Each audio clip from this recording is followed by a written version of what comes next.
मेरे वालों budget speech के दौरान क्योंकि एक फाइनैंशियल इंप्लीकेशन भी सीगा कि मेरे को जो ये फाइल आई तो मैं उस फाइल की स्टडी की। Senior advocate of supreme court of India Dushyant Dave बहुत नामी वकील ने, मेरे भी आइडल रहे ने। उन्होंने वालों एक बिल साडे ऑफिस में रेज़ होया जेल डिपार्टमेंट में, वो जिहड़ा तकरीबन 55 लाख का सीगा। तो मैं देखिया कि किहड़ा केस सीगा जिहड़ा ये बिल होवे, तो मैं वो फाइल समन की। तो जो मैं फाइल समन की तो मेरे पैरों हेठों जमीन निकल गई। वो फाइल सी एक गैंगस्टर मुख्तार अंसारी दी। तो उस तो बाद मैं एक प्रिलिमिनरी अपने जो स्पैशल चीफ सैकटरी उन्होंने कहा कि प्रिलिमिनरी इंक्वायरी की जाए। उस इंक्वायरी के जो असी प्रिलिमिनरी इंक्वायरी, मैं फिर दोबारा वर्ड पूरी कर, प्रिलिमिनरी इंक्वायरी जो असी सारा केस स्टडी किया, एक FIR देखो 2019 लॉज होंगी है मोहाली के, उस FIR के उत्ते कोई कार्रवाई नहीं। उस FIR के बेसिस से Ansari was shifted from on production warrant from UP to Ropar jail. मैं दसदा जी थानू सारा कुछ दस रहा। तो उन्होंने इत्थे रखा गया जी। उस FIR के उत्ते कोई चलान नहीं पेश किया जाता, पुलिस कोई इन्वेस्टिगेशन नहीं करती। मैं वकील भी हाँ, क्रिमिनल प्रैक्टिस भी की है बहुत। अगर कोई जुर्म 7 साल तो घट वो 60 दिन, and if the offence is जिहदे थोड़ी इंप्रिजनमेंट 7 साल तो वध हो सकती है 90 डेज़, 90 दिन बाद डिफॉल्ट बेल हो जाती है। यानी जी अगर सरकार चलान नहीं पेश करती, पुलिस फेल्स, तो डिफॉल्ट। मिस्टर मुख्तार अंसारी ने डिफॉल्ट बेल भी नहीं ली। इसका मतलब साफ सीगा कि उन्होंने with intention he was kept in Punjab Ropar jail, साडी एक जेल दे विच। होर नहीं, उस दौरान UP के कई कोर्टां दे वालों प्रोडक्शन वारंट आंदे गए। एक कोर्ट वालों 26 वारी प्रोडक्शन वारंट भेजा गया as a part of a criminal judicial system. जदों एक स्टेट या एक डिस्ट्रिक्ट की पुलिस या दूजी स्टेट की पुलिस के प्रोडक्शन वारंट मंगती है तो दे देना चाहिए, क्योंकि वो भी जो एक इन्ना कह सकते नामी गैंगस्टर होवे, वो नहीं दिता गया। They have to go to approach to the supreme court of India. Supreme court of India के रिट दे विच ते पता सी केस, एक पास एक स्टेट दे विच इन्ने ज़्यादा परचे है तो इत्थे को FIR जिहदे चलान भी है नहीं, तो ऑबवियस सीगा कि वो he has to be शिफ्टिड।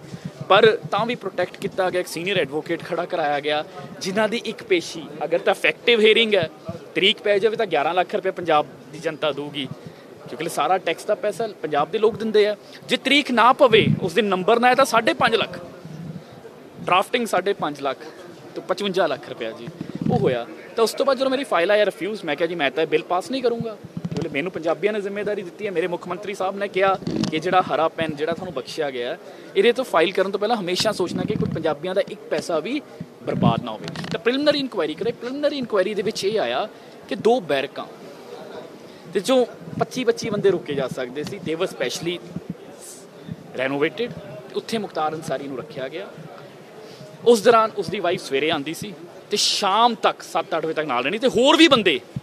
It was his will, वो जिन्हों मर्जी बुलावे, जिन्हों मर्जी वो ना मिले, उसकी मर्जी के अनुसार एक VVIP ट्रीटमेंट वो उत्थे मिलता रहा। ये उत्ते इन्हीं कहा जी, मैं सुन रहा सी हैरान है। मैं थोड़ा देखो form the cause of action, जो पहला कॉज ऑफ एक्शन ही है तो क्राइम बन जाता है। तो since it involves a very serious thing, मेरे को जो फाइल आई मैं क्या जी let FIR be registered and have sent a file to CM साहब। CM साहब को भेजती उन्होंने कोल है, क्योंकि ये होना चाहिए, क्योंकि वो साढ़े कोल 2 साल 3 महीने रहा। 2 साल 3 महीने च स्पैशल बैरकां कौन वो कोल आंदा सी जांदा सी, सारा रिकॉर्ड, ये इन्वेस्टिगेशन का मैटर है। सुन लो यार, मैं थानू दस रहा ना, मैं प्रूफ भी दस रहा। 2 साल 3 महीने, ठीक है, on the point of bill. मैंने 10 दिन फिर FIR की सी, जो FIR की उस FIR ते चलान क्यों नहीं दिता कि जानी वही तो उन्होंने ये दसना चाहिए किदे कहण ते रखिया, वट वॉज द रीजन। एक गैंगस्टर नूं तुसीं एक बैरकां खाली करके दे रहे हो, 2 स्पैशल दिते गए है। अच्छा, उस तो बाद जी वो जो हुण फाइल उत्थे पई है, इस तो इलावा मैं होर स्टडी किया जी, जो मेरे को जानकारी है जी, ये सारा ताई मैं कह रहा investigation is needed. UP police की इंटैलीजेंस की इन्फॉर्मेशन है, IB की इन्फॉर्मेशन है that his wife was staying over there, and वो रोपड़ रहिंदी सी एक होर लैके, उत्थों सारा नैक्सस चलिया। हुण 2 साल 3 महीने किनू किनू कॉल किया, कौन कौन मिलया, कौन कौन उस नैक्सस च है, किहड़े लीडर किहड़े लीडर है, किहड़े लैट इट बी ओपन ना, ये तो इन्वेस्टिगेशन का मैटर है। बट दसो जो तुहाडे कोले फाइल ते चीज़ां आन, एज अ मिनिस्टर मेरी ड्यूटी सी पंजाबियों नूं दसना, ਹਾਊਸ ਨੂੰ ਦੱਸਣਾ ਤੇ ਉਹਦੀ ਕਾਰਵਾਈ ਹੋਊਗੀ। ਮੈਂ ਤੁਹਾਨੂੰ ਕਹਿ ਰਿਹਾ ਸਾਰੇ ਤੁਸੀਂ ਜੋ ਐਫਆਈਆਰ ਦੀ ਗੱਲ ਕਰਦੇ ਹੋ ਉਸ ਐਫਆਈਆਰ 'ਚ ਕਿਹਦੇ ਨਾਮ ਨੇ? ਮੈਂ ਤੁਹਾਨੂੰ ਦੁਬਾਰਾ ਕਹਿ ਰਿਹਾ ਮਾਮਲਾ ਕੀ ਦਰਜ ਕਰਿਆ ਇਹਨਾਂ ਨੇ? ਕੁਛ ਤਾਂ ਇੱਕ ਮਾਮਲਾ ਕੀਤਾ ਕਿ ਐਕਸਟੋਰਸ਼ਨ ਜੀ, ਇੱਕ ਲੇਡੀ, ਉਸ ਲੇਡੀ ਦਾ ਵੀ ਕੁਝ ਨਹੀਂ ਪਤਾ, ਇੱਕ ਲੇਡੀ ਨੂੰ ਕਾਲ ਆਈ ਕਿ ਮੁਖਤਾਰ ਅੰਸਾਰੀ ਉਸ ਤੋਂ ਪੈਸੇ ਮੰਗਦਾ, ਉਹ ਐਫਆਈਆਰ ਦਰਜ ਕਰਕੇ ਮੋਹਾਲੀ 'ਚ ਉਹਨੂੰ ਚੱਕ ਕੇ ਤੇ ਲਿਆ। ਮੈਂ ਤੁਹਾਨੂੰ ਫੇਰ ਕਹਿ ਰਿਹਾ ਜੀ, ਹੁਣ ਮੈਂ ਤਾਂ ਇਹ ਫਾਈਲ ਭੇਜਤੀ ਹੈ ਮੁੱਖ ਮੰਤਰੀ ਸਾਹਿਬ, ਮੈਂ ਕਿਹਾ let FIR be launch and it needs a proper investigation. ਬੜਾ ਸੀਰੀਅਸ ਇਸ਼ੂ ਹੈ ਜੀ, this is a very serious issue. 2 ਸਾਲ 3 ਮਹੀਨੇ ਉਹ ਕੀ ਕਰਦਾ ਰਿਹਾ, ਕੌਣ ਉਹਨੂੰ ਮਿਲਦਾ ਸੀ, ਇਹ ਸਾਰਾ ਹੁਣ ਉਹ ਕਹਿੰਦੇ ਜੀ ਸੀ ਉਹ ਸਭ ਕੁਝ ਆਊਗਾ, ਕਾਲ ਰਿਕਾਰਡਿੰਗਸ ਆਉਣਗੀਆਂ, ਕਾਲ ਲੋਕੇਸ਼ਨਸ ਆਉਣਗੀਆਂ। ਇਫ ਮੈਂ ਫੁੱਲ ਕਮਾਂਡ ਦੇ ਨਾਲ, I am a lawyer, I have practice at high court, I am even supreme court, ਅਤੇ ਮੇਰੇ ਕੋਲ ਕਈ ਹੋਰ ਚੀਜ਼ਾਂ ਵੀ ਹੈ। ਉਸ ਤੋਂ ਬਾਅਦ ਉਹ ਇਸ਼ੂ ਲੈ ਆਏ ਲਾਰੈਂਸ ਬਿਸ਼ਨੋਈ ਜੀ ਤਿਹਾੜ 'ਚ। ਮੈਂ ਦੱਸਣਾ ਚਾਹੂੰਗਾ ਜੀ, ਤਿਹਾੜ ਜੇਲ੍ਹ ਵਿਦ ਫੁੱਲ ਅਥਾਰਟੀ, ਤਿਹਾੜ ਜੇਲ੍ਹ ਦੀ ਜਿਹੜੀ ਸਿਕਿਉਰਿਟੀ ਤਿਹਾੜ ਜੇਲ੍ਹ ਦੁਨੀਆ ਦੀ ਸਭ ਤੋਂ ਵੱਡੀ ਜੇਲ੍ਹ ਹੈ ਜੀ, ਉਹਦਾ MHA ਦੇ ਕੋਲ ਹੈ, ਮਿਨਿਸਟਰੀ ਆਫ ਹੋਮ ਅਫੇਅਰਸ। ਮੈਂ ਤੁਹਾਨੂੰ ਦੇਖੋ ਜੀ, ਮੈਂ ਕੋਈ ਵੀ ਗੱਲ ਜਿਹੜੀ ਹੈ ਨਹੀਂ ਕਹਿੰਦਾ। ਆਹ ਦੇਖੋ, ਇੱਕ ਮੈਂ ਆਹ ਸੁਪਰੀਮ ਕੋਰਟ ਦੇ ਆ ਦੱਸ ਰਿਹਾ ਜੀ, ਆ ਲਓ ਜੀ, ਆਹ ਪੇਜ ਹੈ ਜੀ, ਆਹ ਇੱਕ writ petition sir, sorry state in Tihar jail murder happening, supreme court asks MHA ministry of home affairs. MHA ਦੀ ਜ਼ਿੰਮੇਵਾਰੀ ਹੈ ਤਿਹਾੜ ਦੇ ਵਿੱਚ, ਠੀਕ ਹੈ। ਉਹ ਐਵੇਂ ਸਾਡੀ ਦੇਖੋ, ਮੇਰੇ ਕੋਲ ਜਦ 100 ਦਿਨ ਆਇਆ, 1600 ਤੋਂ ਉੱਤੇ ਮੋਬਾਈਲ ਮੈਂ ਰਿਕਵਰ ਕੀਤਾ। ਟੈਕਨੋਲੋਜੀ ਨੂੰ ਟਾਈਮ ਲੱਗੂਗਾ, ਪਰ 1600 ਤੇ ਪਿਛਲੇ ਪੂਰੇ ਸਾਲ 'ਚ 2900, ਮੇਰੇ 100 ਦਿਨਾਂ 'ਚ 1600 ਮੋਬਾਈਲ। ਮੈਂ ਨਹੀਂ ਕਹਿੰਦਾ ਕਿ ਮੋਬਾਈਲ ਬੰਦ ਹੋ ਟੋਟਲੀ ਗਾਇਬ ਕਰਤੇ ਹੈ, ਬਟ ਅਸੀਂ recovery has been the highest, ਸਾਡੀ ਕਮਿਟਮੈਂਟ ਹੈ। ਤੇ ਇਹ ਪਰ ਉਸ ਦੌਰਾਨ 5 ਸਾਲ ਦੀ ਸਰਕਾਰ ਦੇ 'ਚੋਂ 2.5 ਸਾਲ। ਹਾਂਜੀ, हरियाणा में जैमर लगाए गए हैं ਹਾਂਜੀ जेलों में, पंजाब सरकार क्या ਸਰ ਮੈਂ ਤੁਹਾਨੂੰ ਦੱਸਦਾ ਜੀ, ਮੈਂ ਦੱਸ ਰਿਹਾ ਜੀ, ਨਹੀਂ ਲੱਗੇ ਉਹ ਇੱਦਾਂ ਹੀ ਹਾਈ ਸਿਕਿਉਰਿਟੀ ਸਾਰੇ ਸੈੱਲਾਂ ਦੇ ਵਿੱਚ we have sent a proposal. Punjab ਦੀਆਂ ਸਾਰੀਆਂ ਜੇਲ੍ਹਾਂ ਦੇ ਜਿਹੜੇ ਹਾਈ ਸਿਕਿਉਰਿਟੀ ਸੈੱਲ ਉਹ ਜੈਮ ਕਰ ਰਹੇ ਆ। BSN ਨਾਲ ਸਾਡੀ ਗੱਲਬਾਤ ਚੱਲ ਰਹੀ ਹੈ, ਇੱਕ ਬਹੁਤ ਬੇਸਿਲ ਦੇ ਨਾਲ, ਹੋਰ ਪਬਲਿਕ ਸੈਕਟਰ ਅੰਡਰਟੇਕਿੰਗਸ ਨਾਲ, ਈਵਨ ਜੈਮਰ ਨਾਲ ਵੀ ਮੋਬਾਈਲ ਬੰਦ ਨਹੀਂ ਹੁੰਦੇ, ਕਿਉਂਕਿ ਜੇਲ੍ਹ ਬਹੁਤ ਵੱਡਾ ਰਕਬਾ ਹੁੰਦਾ ਹੈ, ਬਲੈਕ ਸਪੌਟਸ ਰਹਿ ਜਾਂਦੇ ਨੇ, ਗ੍ਰੇ ਏਰੀਆਜ਼ ਰਹਿ ਜਾਂਦੇ। ਮੈਂ ਉਸ ਤੋਂ ਵੀ ਐਡਵਾਂਸ, ਜਿਹੜੀ ਇੰਡੀਆ ਦੀ ਹੁਣ ਤੱਕ ਦੀ ਸਭ ਤੋਂ advance technology RF radio frequency, EMF electronic magnetic frequency, ਅਸੀਂ ਉਹਨਾਂ 'ਤੇ ਵੀ ਕੰਮ ਕਰ ਰਹੇ ਹਾਂ। ਬਹੁਤ ਸਾਰੀ ਪ੍ਰੈਜੈਂਟੇਸ਼ਨਸ, ਬਹੁਤ ਸਾਰੇ ਉਹਨਾਂ ਦੇ ਨਾਲ PSUs ਦੇ ਨਾਲ ਅਸੀਂ ਹੈ ਜਿਹੜੇ ਬੈਸਟ ਹੈ। ਸਨੀਪਰ ਡੌਗਸ ਨੂੰ ਅਸੀਂ ਇੰਟਰੋਡਿਊਸ ਕਰਨ ਜਾ ਰਹੇ ਹਾਂ ਜੇਲ੍ਹਾਂ ਦੇ ਵਿੱਚ, ਤਾਂ ਕਿ ਜਿਹੜੇ ਬਾਹਰੋਂ ਥਰੂ ਆਉਂਦੇ ਆ, ਸਨੀਪਰ ਡੌਗਸ ਨੂੰ ਟ੍ਰੇਨ ਕਰਕੇ ਅਸੀਂ ਬਹੁਤ ਜਲਦੀ ਉਹ ਵੀ ਲੈ ਕੇ ਆ ਰਹੇ ਹਾਂ। ਯੈਸ, ਟ੍ਰੇਨਿੰਗ ਦੈਮ, ਉਹਨਾਂ ਨੂੰ ਵੀ ਅਸੀਂ ਜੇਲ੍ਹਾਂ ਦੇ ਵਿੱਚ ਇੰਟਰੋਡਿਊਸ ਕਰ ਰਹੇ ਹਾਂ। ਇੱਦਾਂ ਦੇ ਬਹੁਤ ਕੁਛ ਹੈ। ਅਤੇ ਇੱਕ ਹੋਰ ਜਿਹੜੀ ਮੈਂ ਤੁਹਾਨੂੰ ਆਹ ਜਿਹੜੀ ਤੁਹਾਨੂੰ ਇੱਕ ਮੈਂ ਡਾਕੂਮੈਂਟ ਦਿਖਾ ਦੇਵਾਂ, ਅਤੇ ਇਹਦੇ 'ਤੇ ਵੀ ਹੈ, ਆ ਦੇਖੋ, ਆ ਵੀ ਇੱਕ ਬੜੀ ਅਹਿਮ ਹੈ ਜੀ। ਸੋ ਇਸ ਸੇਜ਼ ਕਿ UP ਦੀ ਇੰਟੈਲੀਜੈਂਸ ਤੇ IB ਵਾਸ ਨੋਇੰਗ ਕਿ ਹਿਸ ਵਾਈਫ ਵਾਸ ਸਟੇਇੰਗ, ਅਤੇ ਹੋਰ ਵੀ ਬਹੁਤ ਸਾਰੇ। UP ਪੁਲਿਸ ਆਈ on absconding family member of information about Mukhtar Ansari family hiding in Ropar. ਇਹ ਬੜੇ ਗੰਭੀਰ ਨੇ, ਤੇ ਮੈਂ ਪੂਰੀ ਇਹ ਇੱਕ ਇਨਵੈਸਟੀਗੇਸ਼ਨ ਦਾ ਮੈਟਰ ਹੈ, ਤੇ ਮੈਂ ਬੜੇ ਜ਼ਿੰਮੇਦਾਰੀ ਨਾਲ ਕਹਿ ਰਿਹਾ। ਅੱਛਾ, ਉਹਦੇ ਤੇ ਨਹੀਂ ਬੋਲਦੇ ਕਿ FIR ਕਿਉਂ ਕੀਤੀ, ਚਲਾਨ ਕਿਉਂ ਨਹੀਂ ਹੋਇਆ, 2 ਸਾਲ ਕਿਉਂ ਨਹੀਂ ਪ੍ਰੋਡਕਸ਼ਨ ਵਾਰੰਟ। ਅੱਜ ਅਸੀਂ ਅੱਜ ਪੰਜਾਬ ਸਰਕਾਰ ਲੈ ਕੇ ਆਈ ਹੈ ਦਿੱਲੀ ਤੋਂ ਪ੍ਰੋਡਕਸ਼ਨ ਵਾਰੰਟ ਤੇ ਲਾਰੈਂਸ ਬਿਸ਼ਨੋਈ ਨੂੰ, ਜੱਗੂ ਭਗਵਾਨ। ਅੱਛਾ, ਹੋਰ ਸੁਣੋ, ਇੱਕ ਹੋਰ ਬਹੁਤ ਅਹਿਮ ਗੱਲ, ਇਹਨੂੰ ਬਚਾਉਣ ਲਈ ਅਸੀਂ ਦੁਸ਼ਯੰਤ ਦਾਅਵੇ ਕਰ ਰਹੇ ਹਾਂ। ਲਾਰੈਂਸ ਬਿਸ਼ਨੋਈ, ਬਠਿੰਡਾ ਜੇਲ੍ਹ ਸਾਡੀ ਸਭ ਤੋਂ ਬੈਸਟ ਜੇਲ੍ਹ ਹੈ ਜੀ, ਅਸੀਂ ਬੈਸਟ ਜੇਲ੍ਹ ਹੈ, ਉੱਥੇ ਲੋਕ ਰਹਿੰਦੇ ਸੀ। ਹੁਣ ਵੀ ਮੈਂ ਜਦੋਂ ਬਠਿੰਡਾ ਜੇਲ੍ਹ ਦਾ ਦੌਰਾ ਕੀਤਾ, ਉੱਥੇ ਜਦੋਂ ਬੰਦਾ ਚਾਹੇ ਜਿੰਨਾ ਮਰਜ਼ੀ ਨਾਮੀ ਗੈਂਗਸਟਰ, ਉਹਦਾ ਹਿੰਮਤ ਟੁੱਟ ਜਾਂਦੀ ਹੈ। ਉਹ ਬਠਿੰਡੇ ਤੋਂ ਤਿਹਾੜ ਚਲੇ ਗਏ, ਅਸੀਂ ਕਿਉਂ ਨਹੀਂ ਕੋਈ ਵਕੀਲ ਕੀਤਾ ਉਹਨਾਂ ਨੂੰ ਵਾਪਸ ਲੈ ਕੇ ਆਉਣ ਲਈ, ਜਦੋਂ ਸਾਡੇ ਦੋਸ਼ੀ ਨੇ। ਲਾਰੈਂਸ ਤੇ ਜੱਗੂ ਭਗਵਾਨਪੁਰੇ ਨੂੰ ਦਿੱਲੀ ਤੋਂ ਪੰਜਾਬ ਲੈ ਕੇ ਆਉਣ ਲਈ ਕਿਉਂ ਨਹੀਂ 5 ਸਾਲ ਹੀ ਨਹੀਂ ਕੋਈ ਵਕੀਲ ਖੜਾ ਕੀਤਾ। ਮੁਖਤਾਰ ਅੰਸਾਰੀ ਨੂੰ ਰੱਖਣ ਦੇ ਲਈ ਦੁਸ਼ਯੰਤ ਦਵੇ।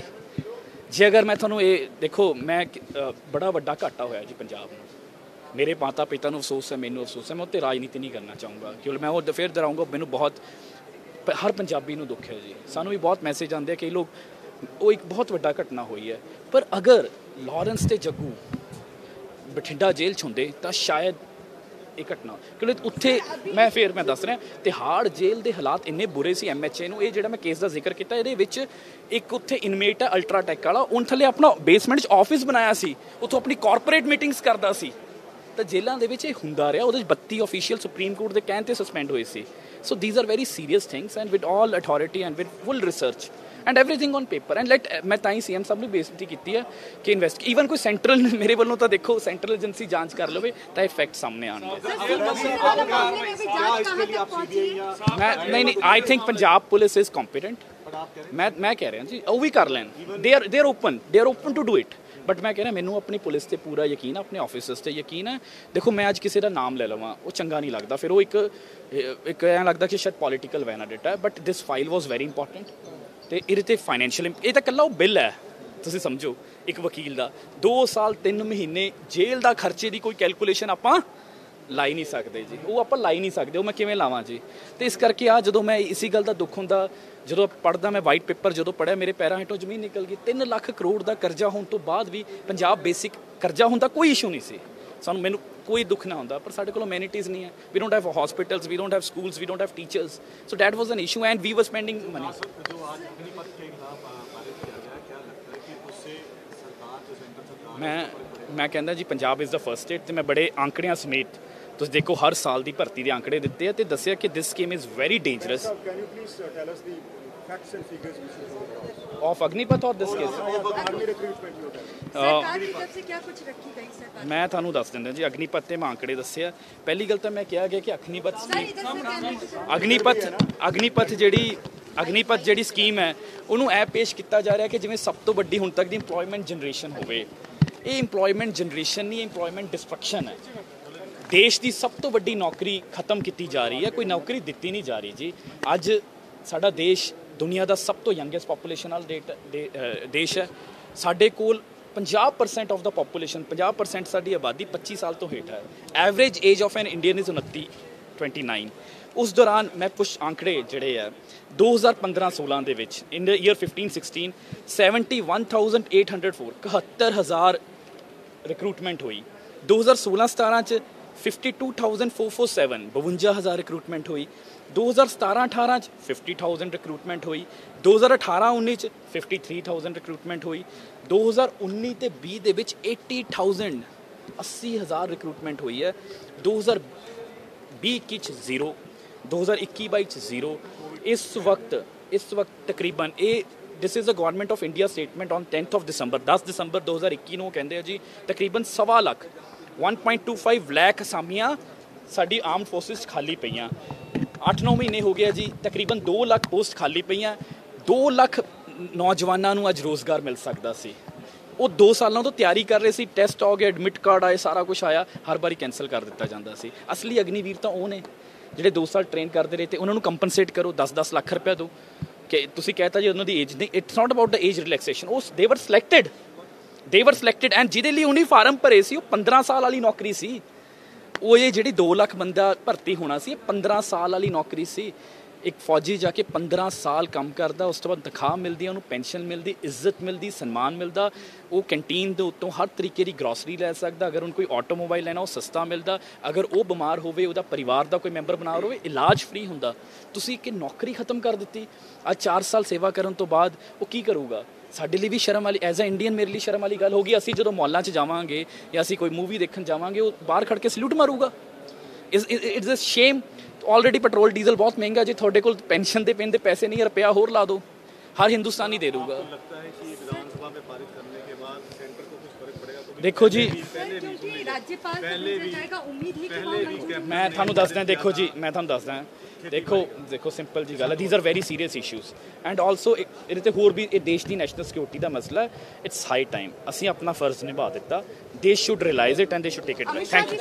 मियां मुराद अली जी खुदा दे घर देर है अंधेर नहीं, हर समस्या का समाधान। समस्या जिमें लव मैरिज, वशीकरण, किता कराया, लॉटरी नंबर होवे या लोटो मैक्स 649। मेरे और मेरे पति के बीच में बहुत अनबन रहती थी, जिसकी वजह से मैं बहुत सारे तांत्रिकों से मिली, पर मुझे कोई समाधान नहीं मिला। उसके बाद मैं मियां मुराद अली जी से मिली, जिससे कि अब मैं अपने वैवाहिक जीवन में बहुत खुश हूँ। ਪਹਿਲਾਂ ਮੇਰਾ ਲਵ ਮੈਰਿਜ ਨੂੰ ਲੈ ਕੇ ਕੋਈ ਵੀ ਕੰਮ ਨਹੀਂ ਬਣ ਰਿਹਾ ਸੀ, ਬਹੁਤ ਜਗ੍ਹਾ ਤੇ ਧੱਕੇ ਖਾਏ। ਫਿਰ ਬਾਅਦ ਵਿੱਚ ਮੈਨੂੰ ਕਿਸੇ ਨੇ ਮੀਆਂ ਮੁਰਾਦ ਜੀ ਅਲੀ ਬਾਰੇ ਦੱਸਿਆ ਤੇ ਅੱਜ ਦੇਖੋ ਮੈਂ ਆਪਣੇ ਵਿਵਾਹਿਕ ਜੀਵਨ ਦੇ ਵਿੱਚ ਬਹੁਤ ਖੁਸ਼ ਹਾਂ। ਕਾਰੋਬਾਰ ਇੱਕਦਮ ਠੱਪ ਹੋ ਗਿਆ ਸੀ, ਅਸੀਂ ਬੜੇ ਔਖੇ ਹੋ ਗਏ। ਫਿਰ ਸਾਨੂੰ ਕਿਸੇ ਨੇ ਮੀਆਂ ਮੁਹੰਮਦ ਅਲੀ ਜੀ ਬਾਰੇ ਦੱਸਿਆ। ਉਹਨਾਂ ਨੇ ਸਾਡੀ ਸਮੱਸਿਆ ਦਾ ਚੰਗੀ ਤਰ੍ਹਾਂ ਜੜੋਂ ਨਿਪਟਾਰਾ ਕਰ ਦਿੱਤਾ। ਹੁਣ ਅਸੀਂ ਬਹੁਤ ਖੁਸ਼। ਹੁਣੇ ਕਾਲ ਕਰੋ 98 417 18786 97797 24075।